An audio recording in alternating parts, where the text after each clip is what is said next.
Hey gang, it's back here at Mountain Music Exchange today. Thank you all for coming back and checking us out.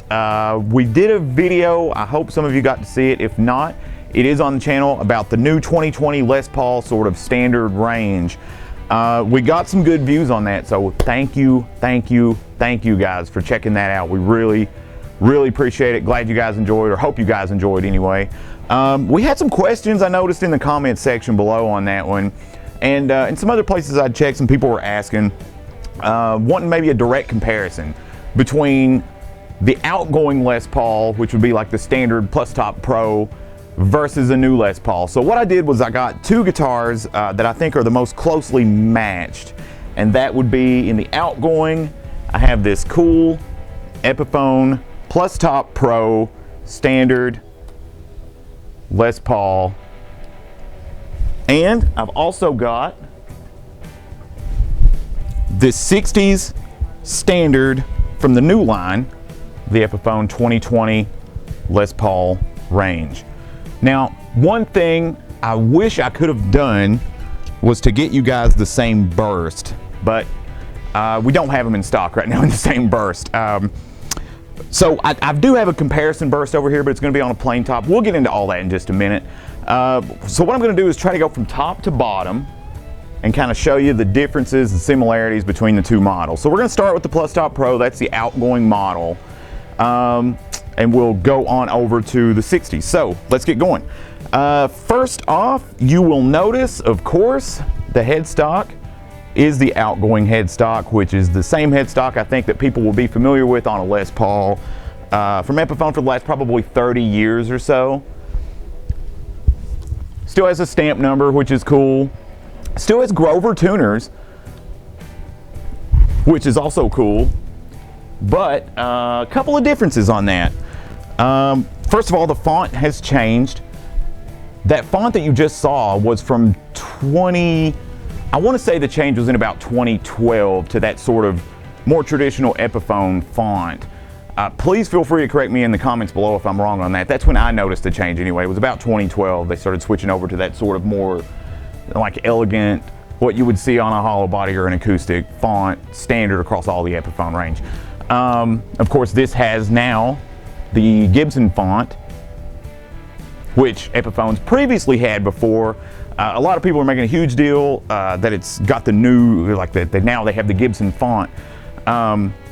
I think the big deal with that comes from that it's on this sort of headstock that is a little more Gibson-esque, even though it's not an exact Gibson headstock. And I think that's where a lot of that comes from. It does look really good, but that is a difference for sure. Now, you'll notice here too, we talked about Grover tuners on the back. The biggest difference though is the outgoing Les Paul model is a Grover tuner that is a 14:1 ratio, and the current Grover tuners are 18:1 ratio. So you can get a little more fine tuning in with the new ones as opposed to the outgoing model. So that's some pretty cool stuff. If you'll notice here too, and I don't know if you can from this video, the nut material on this model is a Graphtec nut versus the outgoing model, which is, of course, plastic, as it was the original older spec. So that's a little bit of a difference here. Another big difference here, visually and the feel actually, is Pal Faro fretboard versus the Indian Laurel fretboard on the new model, on the 2020 Epiphone Les Paul 60 standard. Now the reason that I picked the 60 standard versus this is it's the closest in spec, and they're identical, at least right now at the time of this video, in price. They're both $599.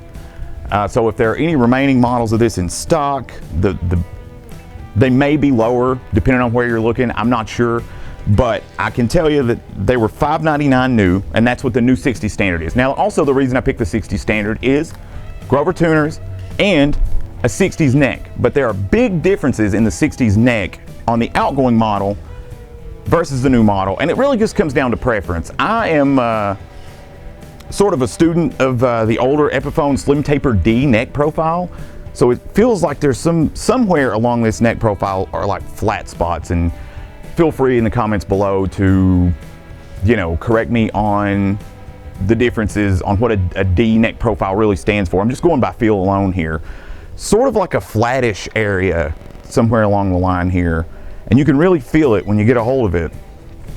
I'm used to this profile. I've had some Epiphones in the past that had the slim tapered D profile, so I like it. It feels very fast, like if you're into playing fast stuff or something like that. But I don't know if it's as comfortable as the neck profile on the new model, which is a 60s Slim C profile. It feels more rounded. There's no feels to it. It is absolutely more rounded. This neck feels more like a 60s Slim neck that you would see on a Gibson Les Paul Classic or the standard 60s or an SG 61 reissue or something to that effect. It feels more sort of traditional, whereas this sort of is a different vibe. It really just comes down to preference though, whether or not you prefer the 60s Slim Taper D or the 60s Slim C. Right this moment, with both of them in my hands, I'm feeling the C, but it's really just a matter of preference. And you can take a look too at the difference visually there in the Indian Laurel fretboard versus Palfaro on the other one. This again has a more porous look to it. The wood is darker. So if you're like a rosewood, you know, aficionado or rosewood snob or rosewood fan or whatever, you know, this has more of that feel. Tonally, I'm not sure. Feel free to leave a comment below. Let me know where you guys feel these two would stand on the tonal range, for example. Like, you know, do you prefer Indian Laurel or do you prefer Palfaro? Or do you just prefer rosewood and you don't like either one? You know, whichever. Let us know in the comments below. So now we're going to get onto the body real quick of these, which isn't much different visually. I prefer the black plastics to the cream plastics, but at the end of the day, I mean, I think these could both, you know, you could replace these, for example, if you didn't like them. Plus, the majority of people aren't really going to see them, just kind of you and all your guitar buddies, you know. Also, the tops on these, I actually, on the floor when these were out, I think I actually preferred the top, the flame on this one, but back here, it seems like this flame is a tighter grain with this lighting. So I'll let you take a look at both of those. Tell me what you think about that. And I certainly prefer the Bourbon Burst. For reference though, I do have a Honey Burst finished guitar here that I want to show you to compare both. Now I know this is a plain top because this is the classic model in the new 2020 line. But just for visual reference on the burst alone, you can tell there's a big difference in Honey Burst this year, at least on this particular guitar. It may vary amongst the Honey Bursts that are on the standard lines or even other classics, but this is what we have at our disposal here, so this is what I'm showing you. This is cool. I think I actually sort of, it's a hard one, because I prefer the darker edges around this burst. But on the classic, I think I prefer the overall vibe because it just looks a little lighter, a little more sort of natural. It's almost like an unburst finish, maybe. But tone woods are the same. Tone woods are both mahogany body, mahogany neck with a maple cap. The outgoing model, I think we've all pretty much figured out. I mean, you know, I think we're just told as much now that it's a flame, it's a veneer flame. I don't get any advertising or anything saying that this is a veneer, but I also haven't taken this guitar apart because it's not mine, so I'm not going to take it apart like a cool Trogley video or something, you know, to really find out. But I know that the flame looks good regardless. It's a good looking guitar all the way around. As far as the pickups go, same pickups in both the newer model and the outgoing model.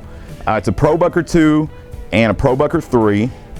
The bridge is a little bit different. The bridge is it's an ABR1 style bridge, but it looks like it's still in Nashville style posts here, whereas it's just a straight up Nashville style bridge on this one without the, oh wait a minute, just kidding. They both have ABR1 style bridges. Who would have thought? They're both lock tone bridges, so basically the bridge goes unchanged this year from the outgoing model. And I like the retaining wire. It doesn't really, it's got some cool mojo and some cool vibe. I could go with it without it, honestly. But some folks are really into that sort of style, that vibe, that old school ABR1. If it reminds you of the post directly in the body, that's cool. That's totally fine. And as far as electronics go, I'm gonna start with these. These have the same sort of knobs that the 60s standard Gibson Les Paul would have. But some people have maybe got a little amber knob fatigue. I haven't. I still like the amber knobs. My old Gibson Les Pauls when I was a kid, Epiphone Les Pauls, I'm sorry, when I was a kid had amber knobs, and I just thought they were cool. I think they look cool up against whatever burst you put them on. But that being said, I still like these two. There's nothing wrong with these at all. Overall, I think between all the new sort of accoutrement that's been put on here, with the stamp number, the extra features with the 18:1 ratio tuners, the Graphtec nut, and the CTS pots, I think I'm still in this camp as opposed to that camp of the older style Les Paul or whatever. I actually do prefer this headstock. Some people are still sort of in that camp where they prefer the older headstock. That's fine. But overall, I think I still prefer the 2020 Gibson Les Paul, Epiphone Les Pauls. I'm doing it again. They feel solid. They look good. They have the right specs, and for $5.99, they're really cool. But at the same time, with one of these, for $5.99, you still get cool coil tap features, you still get the same pickups, you still get the same body wood, neck wood, and the top wood. Even if the flame is a veneer, it's still maple underneath, so tonally, I don't think it should sound that much different. Tell me what you guys think in the comments below. Let us know, and guys, thank you all a ton for watching. From Mountain Music Exchange, I'm Clay, and you rock. Have a good one.